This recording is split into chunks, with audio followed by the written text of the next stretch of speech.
The latest monthly job numbers are out and the job force is shrinking. Alberta was one of two provinces to see a rise in unemployment. As Stephanie Thomas reports, it's worrying for job seekers, while experts are bracing for things to get worse.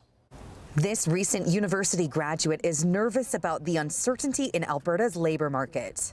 It's really concerning. I've applied to probably 30 different jobs and I've gotten no responses. While this young new dad says he's concerned about the availability of jobs in the future. Tough and unfortunate, especially for our generation, I guess.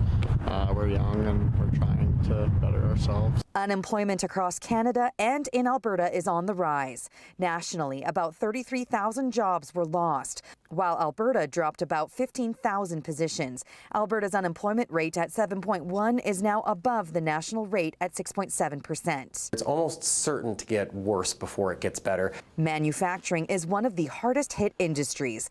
The Business Council of Alberta says the numbers reflect a time before the global trade war kicked off and the markets took a tumble, and that political leaders need to navigate carefully. We need to be strategic and thoughtful about how we approach the trade arrangement. We can't really jump into doing a bunch of retaliatory tariffs that are just going to make things worse. More unemployment can lead to more Albertans in debt. We are seeing more people come through our doors. She says now is a good time to cut back and be cautious. If your job is at risk, I would create a yikes budget, right? Where that's where you're cutting off, or you're pausing the stuff that you don't need. While others say increasing unemployment and economic uncertainty is adding to daily stress. Hearing all the news, hearing everything, it's overwhelming, and at the same time, what does that mean?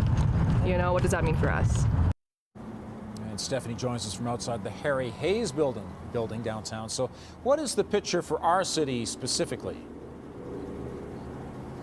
Ian, Calgary's unemployment rate rose by just 0.1%. So essentially it held steady from last month at 7.3%. And it's behind Toronto, which has the highest jobless rate.